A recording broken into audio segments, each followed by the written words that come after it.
bienvenidos a nuestro episodio de Hablemos de Economía Circular. Hoy es un día muy importante porque vamos a hablar de un tema que todo mundo ha escuchado, pero a veces me he encontrado que la mayoría de las personas no conocemos o no entendemos muy bien qué es el cambio climático. Para eso, pues me he tomado la libertad de invitar a una buena amiga también guerrera como yo en temas ambientales, en que creemos que sí podemos cambiar las cosas, hacerlas distintas si queremos resultados distintos. Ella es la maestra Itzel Morales. Ella nos platicará un poquito más de su puesto, de sus actividades, no nada más en México, sino a nivel América Latina, de lo que están desarrollando, qué movimiento se está gestando desde hace años. O sea, esto es un esfuerzo que ha involucrado a, yo digo, ya miles de personas que han escuchado y que se han sumado a este movimiento. Entonces, pues bienvenida, Itzel. Muchísimas gracias por regalarnos tu tiempo y ilustrarnos un poquito, ¿no? A ayudarnos a tomar conciencia y acciones en este tema. Muchas gracias a ti, Álvaro, por la invitación de acompañarte el día de hoy en este podcast.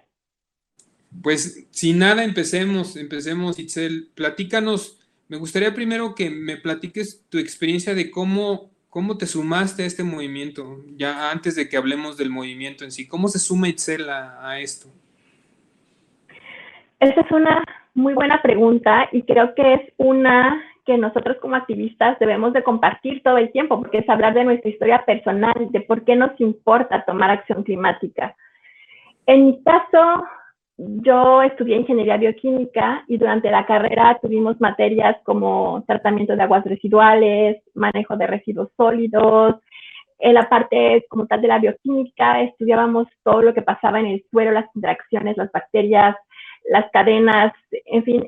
Para mí esa fue la parte más bonita de mi carrera, pero al egresar me fui directo a trabajar a la industria y estuve trabajando como supervisora de producción en una planta envasadora de aceites. Y después de estar ahí, era un trabajo sumamente duro, trabajar en la planta, recibí una oferta para trabajar en una petrolera.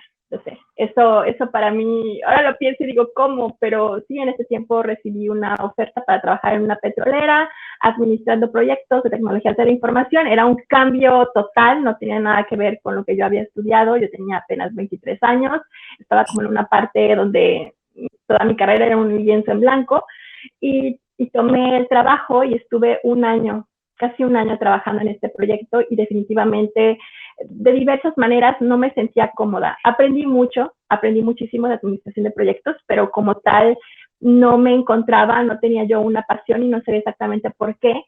Después, investigando acerca de cuál es el siguiente paso en mi carrera, yo tenía solo 24 años, empecé a informarme y el cambio climático y la situación ambiental de mi ciudad, que es Ciudad del Carmen, Campeche, aquí en el sur de México, se me hizo como muy evidente que yo tenía que hacer algo y fue que estudié mi maestría y después de mi maestría decidí tomar acción como activista.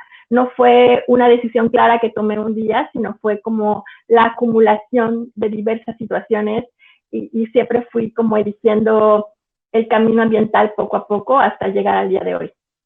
Ok, por lo que veo, tú empiezas, obviamente, como todos, ciertas causas, te empiezan a acomodar, empiezas a generar tu propio modelo como de ser activista, de ayudar más allá de lo que está en tus manos. Y ahí es cuando te sumas. Veo que en el 2013 te capacitas en Climate Reality, ¿no? En la realidad climática en la ciudad de Sí. Chicago. ¿Cómo fue tu experiencia? ¿Cómo te inscribes? ¿Qué sucede ahí? Yo estudié mi maestría en el 2011, fue una maestría en cambio climático, y cuando regresé de la maestría, yo quería trabajar completamente en temas ambientales, y para mí fue muy difícil. Después de haber pasado tiempo fuera del país y regresar a México, estaba yo sin conexiones, ningún lugar donde yo poder comenzar. Y ya habían pasado más de un año de mi maestría, yo me había hecho la propuesta de hacer servicio comunitario, era como una de mis metas ese año, y estaba en internet, en el Twitter, y encontré un tweet de Al Gore, el ex vicepresidente de los Estados Unidos y ganador del Premio Nobel de la Paz, invitando a asistir al entrenamiento de líderes climáticos en la ciudad de Chicago. Y yo pensé, ok, esto es, yo quería saber más, quería conocer a más personas, quería escuchar sobre qué estaban haciendo otros activistas de alrededor del mundo, cómo estaban tomando acción, y quería yo tener ideas de lo que yo podía hacer en mi comunidad. Esa misma noche llené mi solicitud y fui aceptada. Yo creo que es de los tweets más poderosos que he leído en mi vida.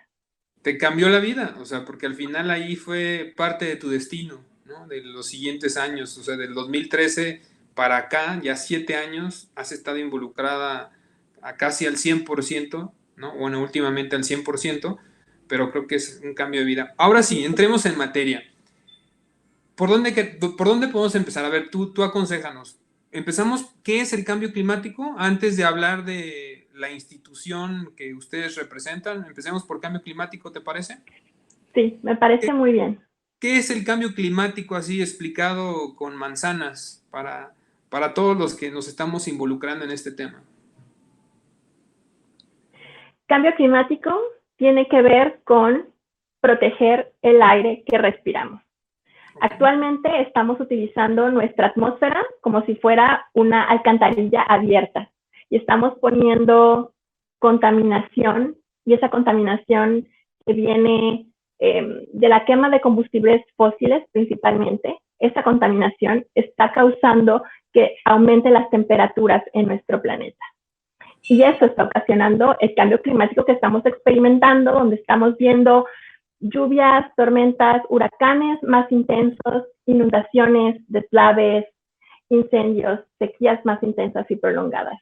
Y como activistas climáticos, lo que queremos hacer es disminuir los efectos del cambio climático y prepararnos para ser más resilientes en los siguientes años.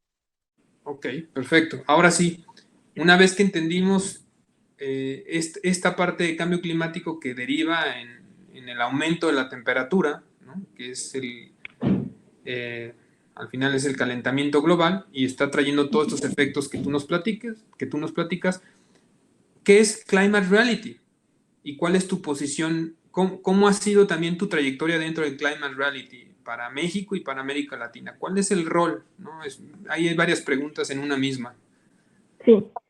Climate Reality somos una organización que fue fundada en el año 2006 por Al Gore, y todo inicia cuando él, después de el documental Una verdad incómoda y de que el cambio climático llega a los medios masivos de comunicación y este llamado a la acción ocurre, Al Gore dice, bueno, si yo pude hacer esto con esta presentación, ¿qué pasaría si yo preparo a otras personas para replicarla? Y fue de esa manera que organizó el primer entrenamiento de Climate Reality en Nashville. Y después, ya ahora somos una organización que tiene más de 30,000 personas que han sido entrenadas alrededor del mundo para replicar esta presentación, para hablar, para comunicar sobre qué es el cambio climático y motivar a la acción. Y nuestra principal misión como organización es catalizar soluciones a la crisis climática a todos los niveles de la sociedad. Y actualmente me encuentro trabajando en la oficina de Climate Reality para América Latina como la coordinadora de nuestra red de líderes de Climate Reality, donde ya tenemos 2,100 líderes entrenados. De toda América Latina. De toda América Latina, así es. Y el Caribe, por supuesto. Ok, siendo México, ¿con cuántos contamos aquí en México? ¿Más o menos? En México tenemos ya más de 1,000 líderes entrenados, unos 1,200 más o menos. Super. Es el país donde hay más líderes de Climate Reality. En la parte de América Latina. Sí, exacto. Perfecto. Veo que como dentro de las acciones de esta institución se promueven obviamente los entrenamientos. Yo también fui entrenado en un evento en Miami, no me acuerdo si fue 2015, 2016. Sí, 2015, sí. 2015 tuve la oportunidad también de asistir a ese entrenamiento de, si no mal recuerdo, 3 días. Y pues es una experiencia que sí te cambia la vida porque al final conoces mucha gente. O sea, yo algo, y me imagino que también te pasó, hasta cierto punto al dedicarme a temas ambientales desde que salí de la universidad hace 20 años, pues sí me sentía a veces como el loco de las conversaciones, ¿no? Como el cuate que está viendo cosas que los demás no ven. Y entonces eres como el que conversas cosas que sí cuida el agua y el aire no lo contamines y no tires la basura y separa la basura. Y todo el mundo te ve así como raro.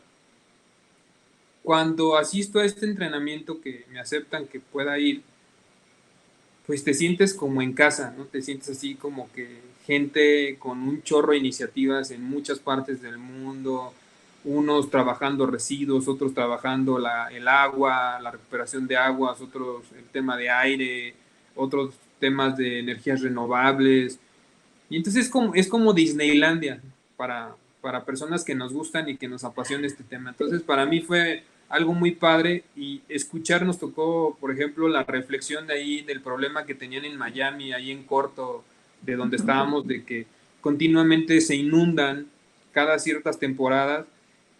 Y pues la frase de la gente de toda la vida decía, no, es que es la luna, ¿no? Subió la marea, es la marea y la marea y me tocó ir a esas zonas y ver cómo ya es de forma permanente que hay agua, ¿no? Y que el agua brota de las alcantarillas. Y entonces ahí es cuando te cae así el 20 de que, oye, esto ya no estamos hablando del futuro, estamos hablando del presente. Creo que eso se me quedó muy, muy marcado. Y otro evento que asistí, que fue el de la Comisión de Cooperación Ambiental de América del Norte, en la ciudad de Boston. Ahí estaban hablando, fíjate, el plan de la ciudad de Boston en el puerto para lidiar con icebergs para el 2100. O sea, es cómo va a ser el tráfico, cómo va a ser el manejo del puerto en este siglo.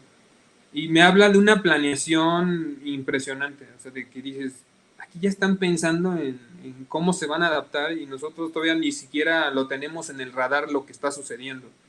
Entonces creo que la labor que empezó a hacer el vicepresidente y que sigue haciendo obviamente todos los días es muy loable, que utilice su poder de convocatoria para algo positivo, algo que nos va a ayudar a todos. Entonces, pues, eso es formidable.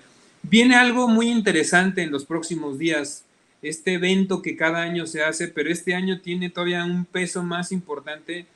Además de que ha sido un año muy distinto por lo que todo el mundo ya vivimos y sabemos, creo que este año toma más fuerza, que son las 24 horas de realidad. ¿Nos podrías platicar de esto? ¿Qué va a pasar este 10 y 11 de octubre? ¿Qué es lo que tienen planeado? ¿Cuáles son los objetivos que se persiguen? ¿Qué se quiere lograr? Gracias por esa pregunta, Álvaro. Y quiero comentarte un poquito más sobre los entrenamientos. Yo también estuve en el entrenamiento de Miami y creo que ha sido de los más bonitos a los que he asistido. Había gente verdaderamente de todo el mundo, mentores maravillosos. Y esa es la experiencia más especial de Climate Reality. Definitivamente obtienes muchos conocimientos de parte de los ponentes, pero lo que construyes con los líderes con los que te entrenas te sigue toda la vida. Yo tengo todavía amigos que se han hecho súper cercanos míos, a quienes conocí en Chicago y seguimos trabajando en el activismo ambiental hasta el día de hoy. Y eso también fue posible replicarlo este verano. Tuvimos 2 entrenamientos virtuales y entrenamos alrededor del mundo a 16,000 personas. Para nosotros en Climate Reality eso significó muchísimo. Nuestra oficina, antes de los entrenamientos globales, tenía 1,300 líderes. Ahora tenemos 2,100. Casi duplicamos el número de activistas en la región. Y los líderes de Climate Reality son verdaderamente la estrella de la organización. Y yo fui voluntaria de Climate por 5 años, del 2013 hasta el 2018, cuando empecé a trabajar en la oficina. Y para mí estar desde este lado y poder resolver muchos de los problemas que tenía yo como líder, y ahora ya desde la oficina puedo ayudar, por ejemplo, en la traducción de las presentaciones, creando materiales para que puedan los líderes compartir todo en sus redes sociales. Ha sido muy especial para mí. Y ahora, justo lo que mencionas de este Día de Acción, para muchos líderes que recién se entrenaron durante este verano de acción climática, pues el 10 y el 11 de octubre en Climate Reality tendremos un día donde todos los líderes, durante 24 horas, vamos a dar presentaciones alrededor del mundo. Y lo que hace especial el que los líderes den las presentaciones es que cada uno de nosotros somos expertos en lo que pasa en nuestras comunidades. Cada uno de nosotros puede hablar de las problemáticas, de los contextos y sobre todo hablar de las soluciones que necesitamos impulsar de manera local. Entonces, durante estos 2 días vamos a estar levantando la voz, utilizando todas nuestras plataformas sociales para comunicar acerca de un momento histórico que estamos viviendo. Estamos viviendo la conjunción de la COVID-19. Estamos viviendo un despertar acerca de la justicia social y el racismo. Y además nos estamos enfrentando a los efectos del cambio climático. Y todo esto representa una amenaza a nuestros valores más profundos. Pero al mismo tiempo representa una oportunidad para que verdaderamente tengamos un cambio transformador. Porque definitivamente durante este confinamiento que hemos tenido frente a la COVID-19, al principio, sobre todo de la pandemia, escuchaba que queremos volver a la normalidad. La gente decía, ya quiero que se acabe, quiero volver a lo que es normal. Pero tenemos que recordar que lo que considerábamos esa normalidad era ya una crisis, porque los incendios que vimos y que vemos todavía este año en el Amazonas, lo que vimos en Australia a comienzos del año, en la tundra en Rusia, eso no es normal. Entonces, es momento de generar una transformación regenerativa en nuestro planeta. Y no solo para proteger la humanidad, sino a todos los seres vivos del planeta. Yo coincido contigo de que al final, o sea, estas 24 horas va a ser un detonador para todos esos nuevos líderes que se suman este año y para los que ya estamos desde hace varios años, cada quien desde su trinchera tratando de hacer cosas a favor de la conservación, la sostenibilidad y obviamente todo llega a lo que es cambio climático. O sea, es algo que creo que no hemos logrado entender, que el cambio climático va más allá del COVID, va más allá del tema, como tú decías, de la injusticia social o de la pobreza. O sea, no, nos dimos cuenta, si con la pandemia nos dimos cuenta que no importa que tengas dinero o no dinero, que de todos modos te puedes enfermar, es como, es lo mismo que ahorita está pasando con los efectos de que si tú vives en California, Washington y vives en una zona muy exclusiva de bosque y ese bosque se incendió y perdiste tu propiedad, ahí es cuando te da un poquito de toque de humildad. Lamentable llegar a que sea así, ¿no? El tema, yo mismo viví un caso así en el 2014, si no mal recuerdo. Hubo una lluvia de ese tipo, de la que le llaman bombas de lluvia. Yo vivo aquí en Querétaro y cayó en una zona de montaña y obviamente se rompieron, se desbordaron, se rompieron los bordos naturales. Y te puedo contar que a las 11:30 de la noche yo estaba poniendo muebles en las puertas de mi casa porque el agua estaba entrando y mis hijos tenían, no sé, 4 años, 5 años y mi hija 9 o 8. Y a las 12 de la noche estábamos en la azotea viendo cómo el agua se llevaba coches, se llevaba todo lo que había a su camino. O sea, creo que cuando tienes toques así, todavía yo ya me dedicaba a esto, tengo muchos años dedicándome al tema ambiental, pero ese tipo de cosas te sensibilizan más y después te motivan a que tenemos que hacer algo, ¿no? Tenemos que actuar. Y yo creo que estas 24 horas que va a haber mucha información, me imagino, desde diferentes países, acciones concretas de lo que se está realizando, creo que es un buen disparador y ojalá, como dices, que ahorita que la gente tuvo tiempo de estar confinada en su casa, de volver a priorizar el tema de familia, de hijos, de darte cuenta de lo vulnerable que somos, pues ojalá nuestros líderes gubernamentales que nosotros mismos elegimos tomen eso a consideración, porque al final hay cosas que uno sí puede hacer, pequeños cambios, pequeñas acciones todos los días en tu entorno, y ese entorno genera un efecto dominó, pero tiene que ir de la mano con la política pública. Si la política pública no está adecuada, al año siguiente vuelve a suceder lo mismo, ¿no? Es como el uso de recursos para los desastres, y luego te das cuenta que ese uso de recursos pues, es el gran negocio de muchos gobiernos, y por eso a veces en lugar de hacer las cosas distintas de cuando van a reconstruir, dicen, no, reconstruyan ahí mismo, porque en 5 o 10 años va a volver a pasar, ¿no? Si te pones en el cauce, pasó en Nuevo León otra vez hace poco con las lluvias, otra vez todo el río Santa Catarina. O sea, hay muchos ejemplos. Por ejemplo, yo veía una animación, una simulación que nos compartieron en esa exposición en Boston, donde presentaban cómo se iba a ver el mapa, ¿no? Hay muchas animaciones ya en internet de cuáles son esas ciudades costeras que van a desaparecer, ¿no? Estamos hablando de Miami, de Nueva Orleans. En el caso de México, pues resulta que nuestra zona más bonita del sur casi desaparece gran parte del sur. Resulta que casi Querétaro se vuelve costa, ¿no? Cerca de la costa. Es impresionante y todavía como que no.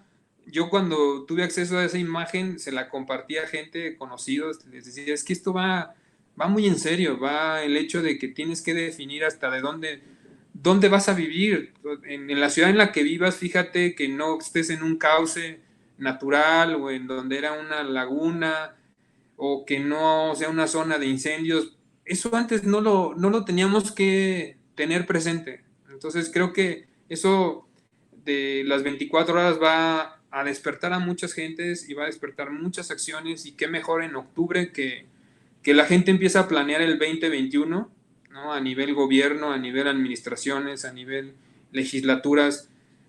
Hay mucho trabajo por hacer y en ese trabajo veo ahí que ustedes están obviamente apoyando e impulsando el acuerdo de Escazú. ¿Podrías platicar de qué se trata ese acuerdo? ¿Qué papel juega ese acuerdo y dónde está México parado? Claro que sí. Y bueno, 24 horas, como te comentaba, queremos impulsar acciones.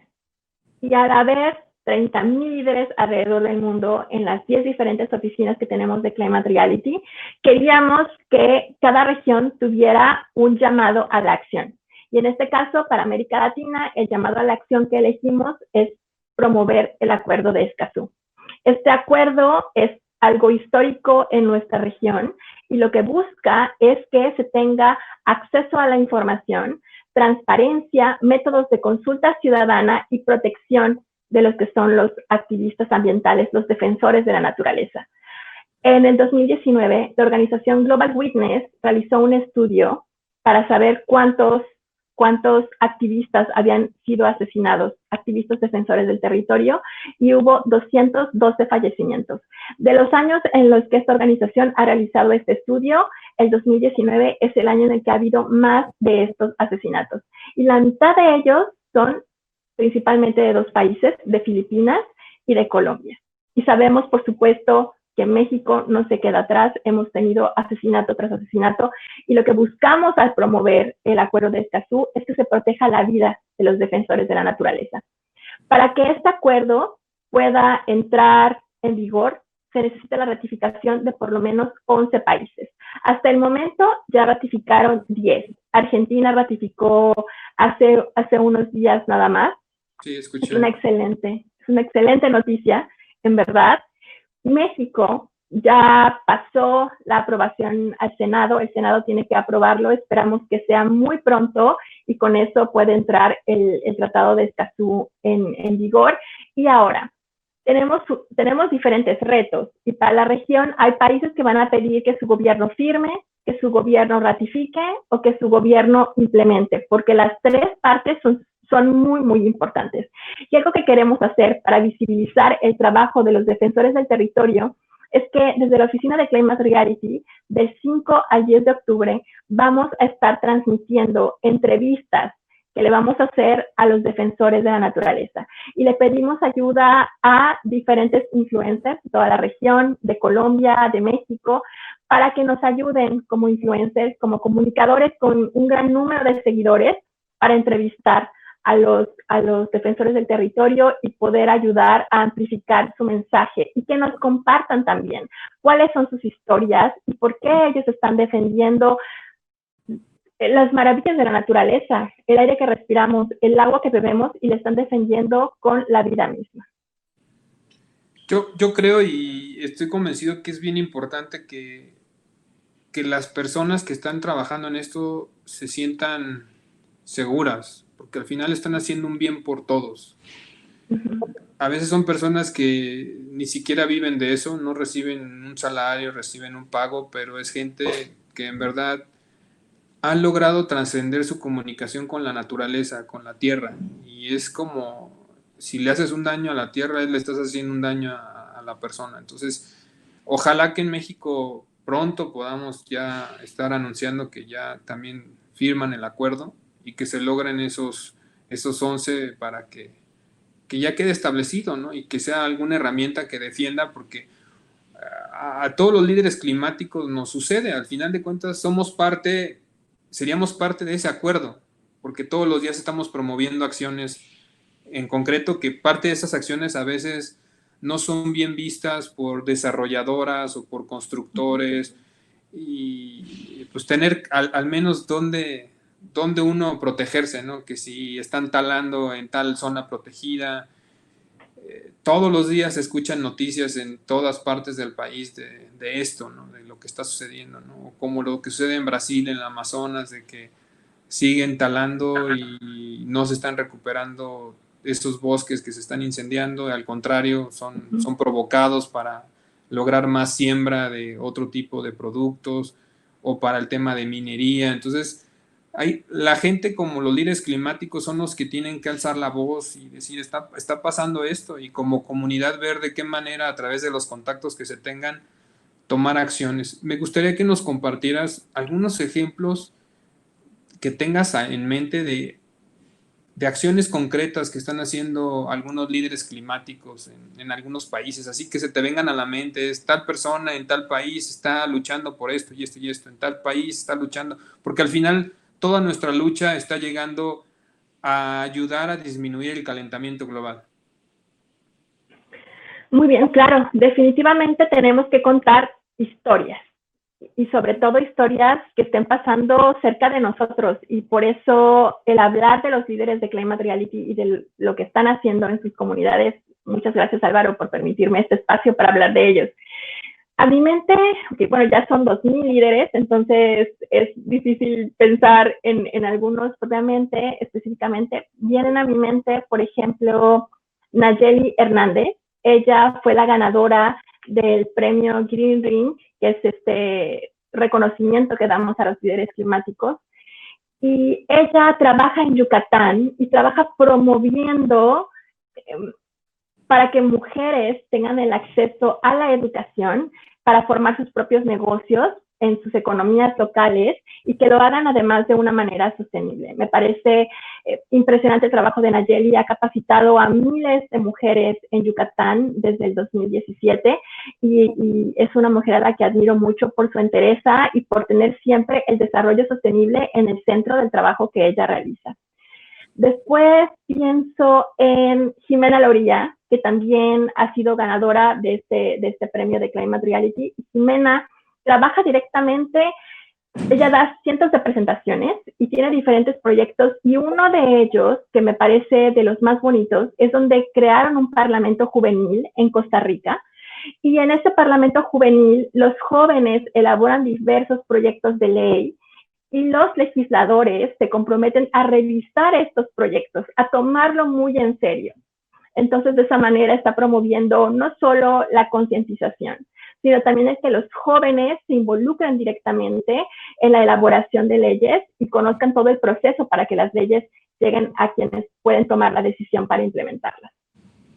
Ahora, si nos vamos un poquito más al sur, yo pienso en los líderes de Colombia. Ahí yo te podría nombrar 3, 4, pero voy a hablar de 2, y ellos son Laura Morales.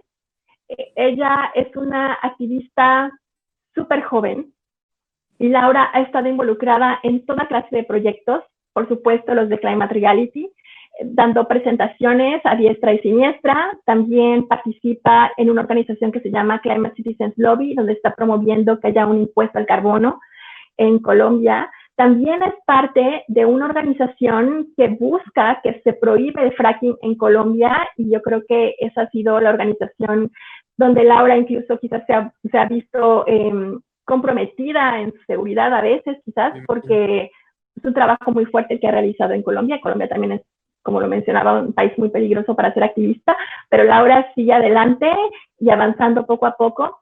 Y también en Colombia está Sebastián Grajales, y Sebastián es un activista igualmente muy joven, y algo de Sebastián es que ha dado igual cientos de presentaciones como líder de Climate Reality, y Sebastián tiene una manera de comunicar que es muy efectiva. Él puede dar una presentación de Climate Reality en solo 10 minutos, utilizando diferentes analogías y ejemplos que hacen que te sientas conectado con lo que estás escuchando, y de verdad que en 10 minutos es capaz de transmitir este mensaje.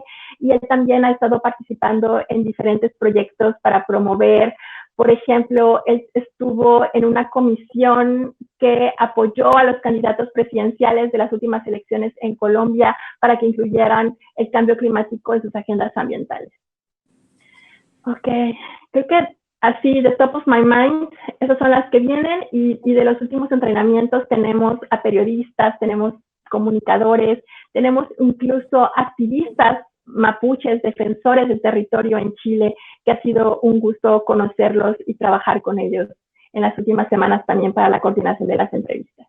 Quise tocar ese tema de los líderes climáticos porque al final es una manera de que el mensaje llegue, ¿no? Es generar ese efecto dominó, ese efecto cadena, de tener más personas todos los días desde tu región, desde manera local, haciendo labor, sobre todo por la introducción al tema de la paradoja climática, de lo que tú y yo hablábamos ahorita que estábamos fuera del aire, y me gustaría retomarlo, es cómo incentivar con estos ejemplos. Yo el mismo día que te hablé para invitarte a participar en el podcast, te di una causa por la cual me animé. Tenía un año y medio pensando en cómo llegar a más gente, porque yo hago muchas presentaciones para hablar de la basura electrónica, ¿no?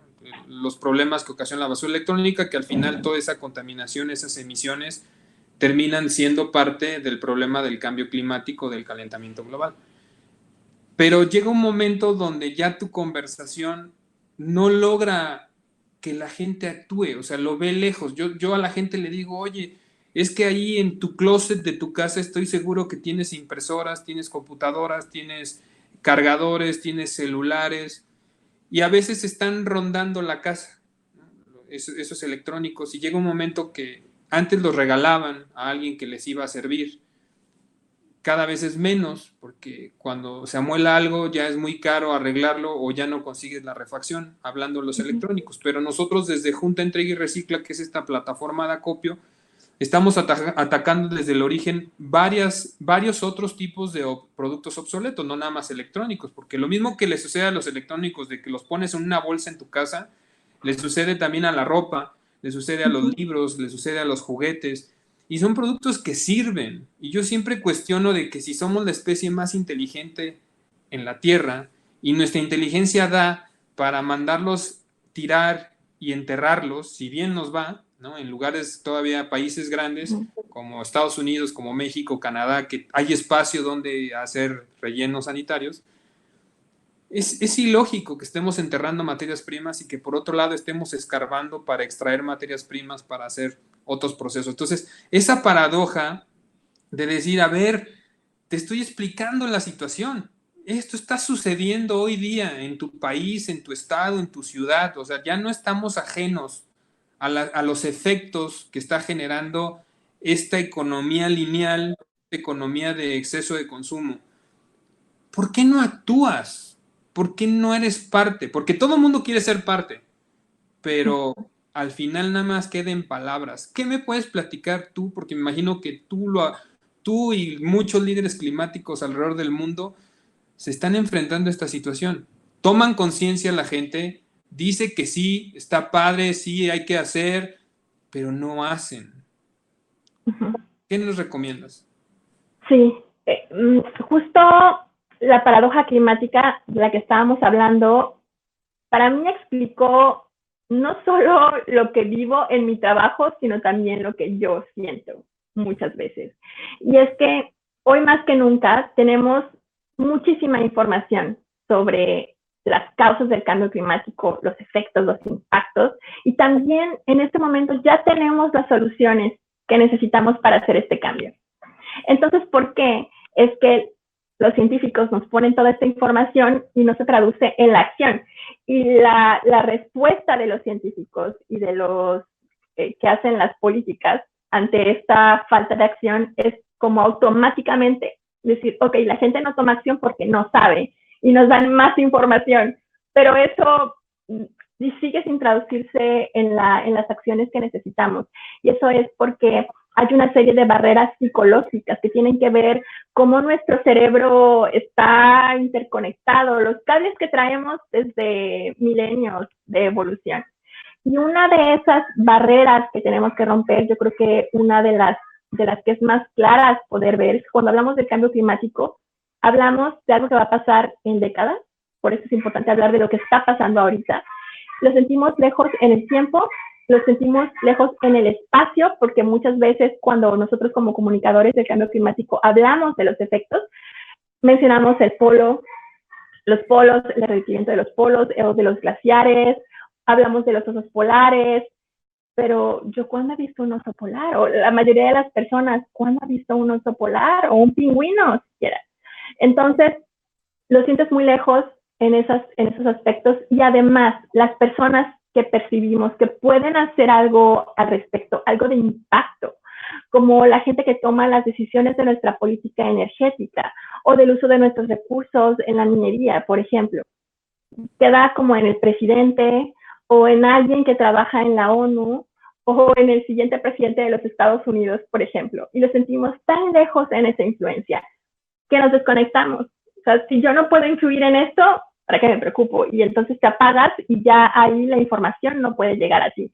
Entonces, como líder de Climate Reality y en las presentaciones que estamos dando y que estamos apoyando a los otros líderes para que den sus presentaciones, hablamos mucho de que es importante romper esas barreras del tiempo, la distancia y la influencia. Otra cosa que pasa mucho es que sentimos que las acciones que nos son presentadas son muy difíciles de llevar a cabo.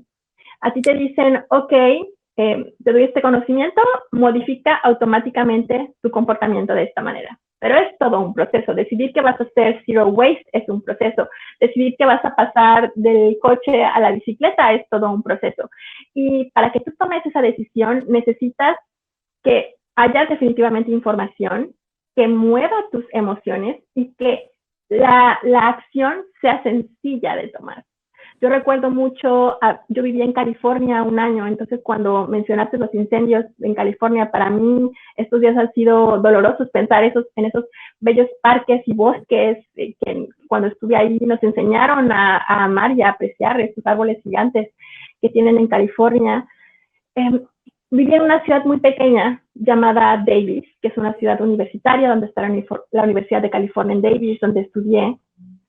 Y el método de transporte en Davis, y de hecho el símbolo de la ciudad, es una bicicleta.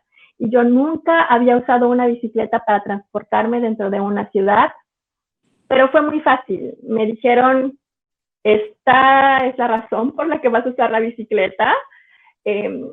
Sentimos que es muy importante para el espíritu de la ciudad, es nuestro símbolo. Mira todas las vías que hay para andar en bicicleta de manera segura. Y luego alguien me llevó a comprar una bicicleta. Entonces, todo fue puesto enfrente de mí tan fácil que mi decisión era, ok, si quiero llegar a lugares, lo mejor es usarla.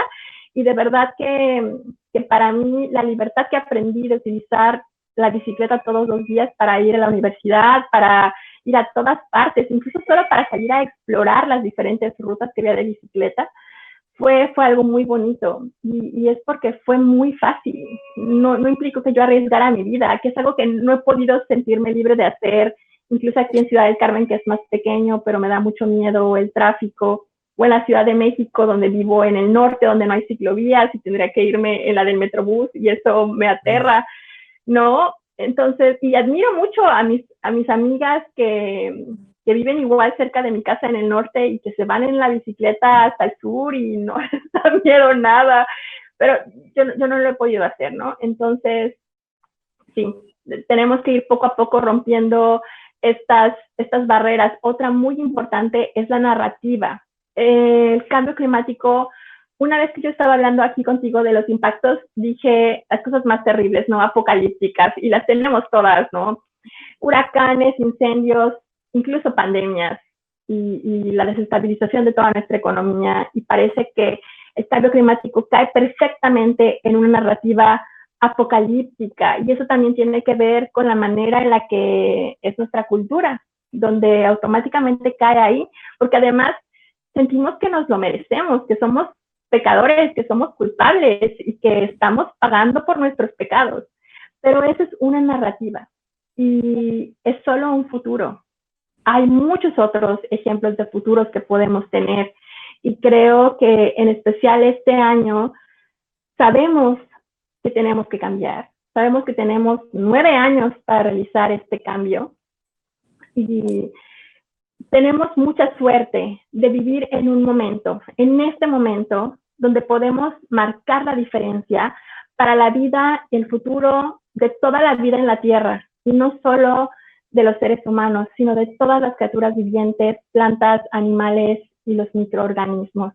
Entonces, creo que es muy importante que cambiemos esta narrativa y hablemos de las historias de éxito y las historias positivas que tenemos alrededor de nosotros para poder llegar a construir ese futuro, porque si nosotros no lo podemos imaginar y si no cambiamos nuestra actitud de una pesimista a una donde decimos, ok, es difícil, pero podemos seguir adelante, va a ser muy difícil que otros nos sigan. Yo creo que voy a tomar esa parte que comentas, es la narrativa y fue parte de lo que yo te decía en la conversación por teléfono. Cuando decido hacer el podcast es porque estoy cansado de ver redes sociales y ver noticias negativas. De ya nos vamos a morir, el mundo se va a acabar, todo esto va a desaparecer y desgracia tras desgracia tras desgracia. Y lo único que provoca, o sea, hasta cierto punto al principio te provoca toma de conciencia, pero después eso se traduce en miedo. Y el miedo es igual a dos cosas, y lo platicábamos. Una es una actitud de, pues me vale madres, ya de todos modos ya nos jodimos, entonces, ¿para qué hacemos si ya no va a pasar nada? De todos modos, y ayer estaba viendo la película otra vez, ¿no? Porque es una película que me gusta, la de El día después del mañana o algo así, la de ese tema del cambio, pues el cambio climático, al final de cuentas, de lo que se toca, pero de manera tan agresiva, y cómo los del norte migran hacia el sur y a México le perdonan la deuda y a toda América Latina para que puedan recibir a la gente del norte. Sí, sí. Pero pues no está tan alejada, ¿no? O películas como Wall-E, de que tienes que abandonar el país, bueno, que diga abandonar la tierra y estar en un planeta, o sea, estar vagando hasta que las cosas cambien y mejoren y todo resulta en una planta. Los que han visto Wall-E, cómo se vuelve a reconstruir. Y al final de la película hay la historia de cómo se reconstruye. O sea, hay gente que termina la película y ya la apaga, pero si te esperas más tiempo, hay todavía un cortito más adelante que te habla de eso. Entonces, creo que la narrativa, retomando este tema, sí te debe hacer tomar conciencia, pero no llevarte al extremo del miedo que te ocasione ese valemadrismo o por el otro lado ese parálisis de ¿qué hago? Al contrario, es después de la toma de conciencia hay que mostrar esos casos de éxito, de esas personas que todos los días, de esos países que todos los días están haciendo cosas a favor, cosas buenas, cosas que están empezando a cambiar. Yo me acuerdo mucho, tuve la oportunidad de ir en un evento de la Organización de Estados Americanos a la cumbre de presidentes, no me acuerdo si fue en la de Colombia o en la de Panamá, que el presidente Obama decía, nosotros somos el origen del cambio climático. Entonces, nosotros también somos la solución. Entonces, está en nosotros. Y creo que al cambiar ese enfoque, ya no de tantas gráficas y de tantas imágenes negativas, sino ahora empezar a mostrar lo positivo.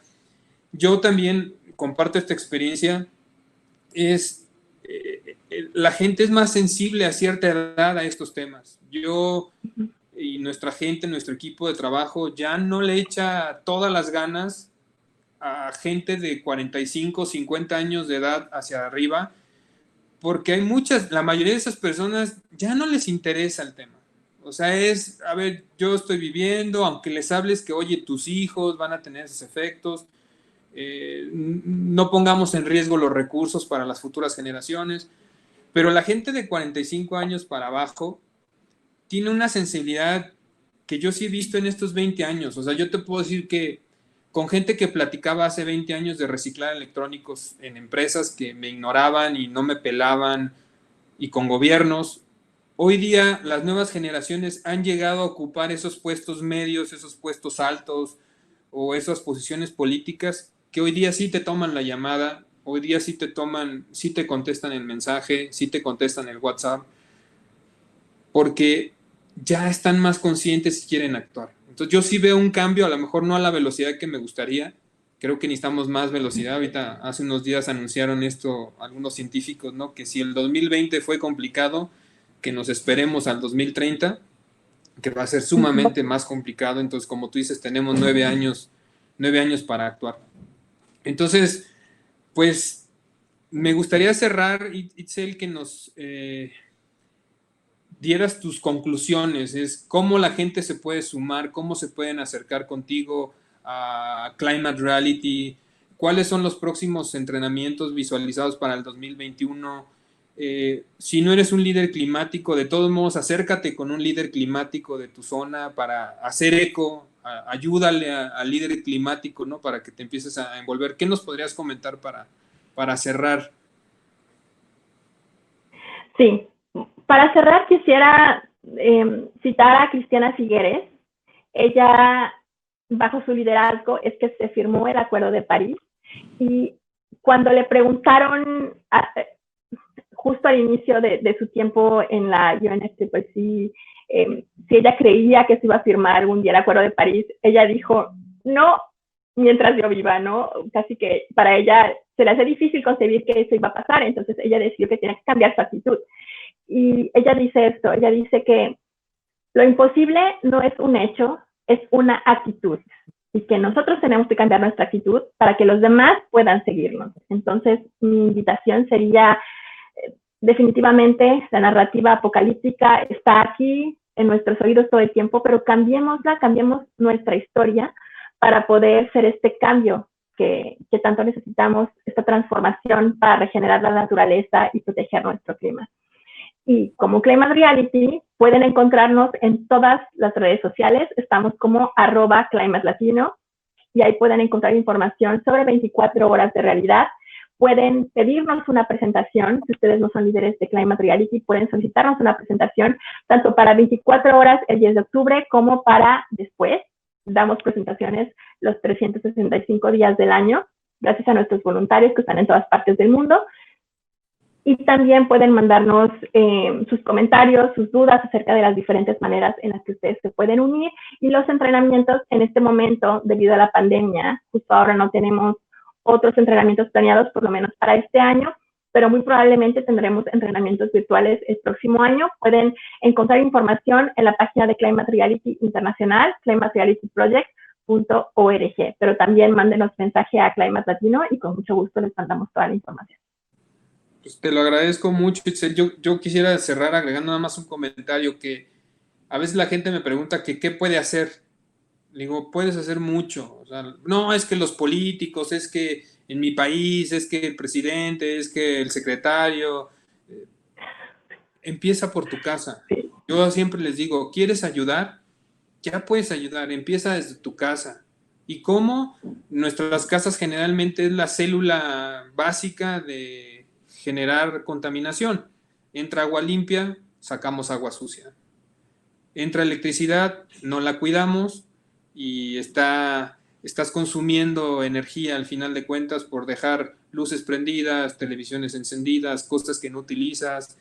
El tema, entra ropa y sale basura de la ropa, entran juguetes y sale basura de juguetes, entra comida y sale también residuos de comida.